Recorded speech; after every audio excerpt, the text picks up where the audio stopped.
वृत्तांत रुक्मिणींकर समस्त कथा श्रीकृष्ण समीपरे उपस्थापन करिछि। श्रीकृष्ण उद्देश्य निवेदित चित्त रुक्मिणी को जेपरि चेदीराज शिशुपाल स्पर्श न करे ताहा से अवश्य देखंतु। विवाह पूर्व दिन अंबिका मंदिर को जाइथिबा बेले से तांको हरण करंतु। श्रीकृष्ण अविलंबे प्रस्तुत हेले। एणे पात्रर पिता राजा दमखस रथ अश्व परिवृत्त होई विदेह राजधानी रे पहुंचि सांगरे अछंती साल्व दंतवक्र जरासंध एवं विदुरथ। सुक उवाच हेमन्ते शुण नृपमणि भवने भीष्मक नंदिनी कृष्ण आगमे आशा करी जीवन न पारई धरी न देखी विक्रम गमन कातरे कंपई जीवन कांदई दैव सुमरी धरणी गते शिर ताड़ी रात्र पाहिले विभामर किंपा नइले दामोदर ब्राह्मण नइला मोहर केमन्ते धरिबी शरीर अश्रुपूरित बेनी डोले निराशे रहिला निश्चले स्फुरई बाम नेत्र तार जानु कंपई थर हर कृष्ण जे जाउथिले पथे ब्राह्मण घेनी निज रथे बोइले विप्रमुख चाही कह रुक्मिणी आगे जाई ओइलु बोली बेगे कह नहिले छाड़ी बटी देह गोविंद बाणी शुणी कर्णे ब्राह्मण गला तो समने राजार भुवने पशिला रुक्मिणी निकटे मिलिला नयने देखी विप्रवर चंचल चित्त कला स्थिर ब्राह्मण हरस बदन देखी रुक्मिणी तो समन हेमन्ते शुण नरनाथे कृष्ण रहिले कारथे दूते जे जगिथिले पथे कृष्ण को देखिले से रथे रामर संगे जदुबल शुणिले मुखर बगल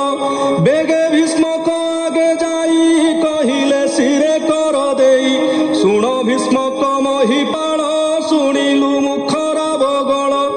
राम गोविंद सैन्य घेनी नग्रे पशिले एहि क्षणी कृष्ण आगम कथा शुणी विदर्भपुरे जेते प्राणी सकले निज पुर छाड़ी धाइले राजपथ माड़ी कृष्ण को देखिबे नेत्रे अंजलि करी नेत्र पात्रे गोविंद मुख पद्म रस पिबन्ते नो हेमन तोष आनंदे बोलंती युवती रुक्मिणी सदृश ए पति रुक्मिणी घेनी विप्र नारी संगे अछंती परिवारी आवरी चतुरंग बल शून्य देखंती दिगपाल कृष्ण चरणे मन देई चलई चौदिग चाही मातांको संगे चले पथे कथा न कही मौन व्रते राजपुरुषे आग सरी चलंती नाना शस्त्र धरी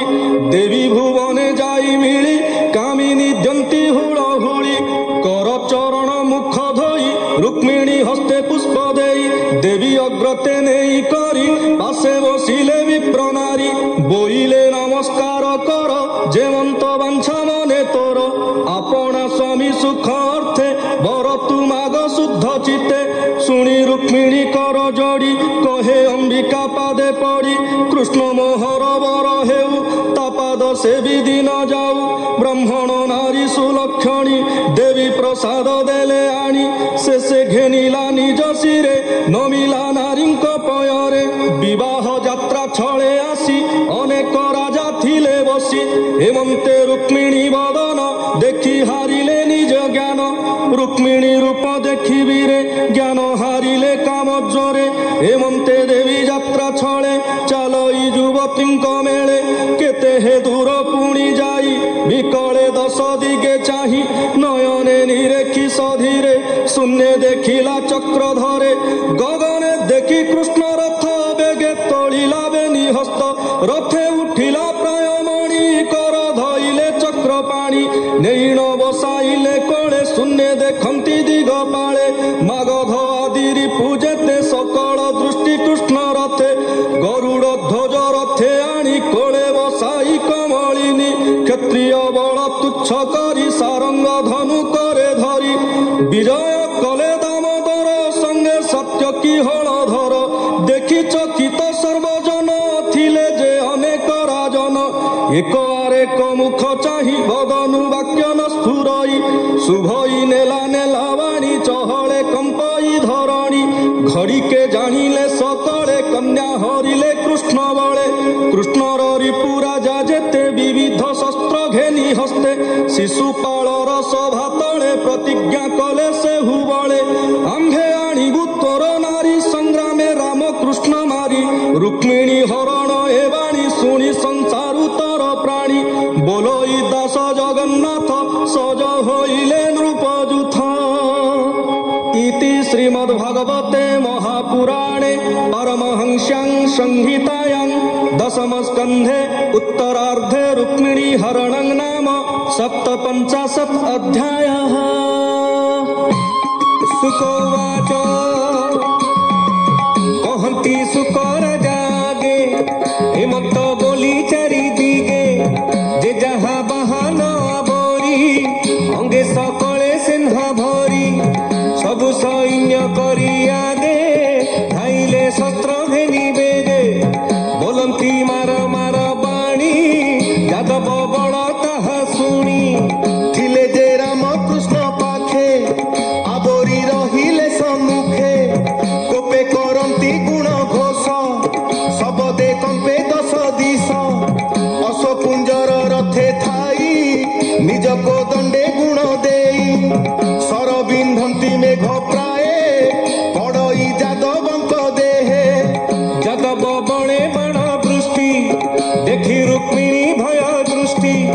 लज्जारे जड़ित नयन चाहिला कृष्णर बदन हास बदने भाव ग्राही बोलंती कन्या मुख चाही किंपा सुंदरी पाउ त्रास एड़े तोरी पूजिबे नाश मोहर बल देख एबे अक्षय अटंती जादवे एमंत बोलू बोलू भावे संग्रामे धाइले जादवे देखी जादव बल तेज रणे भाजिले सर्वराज मागध आदि सर्व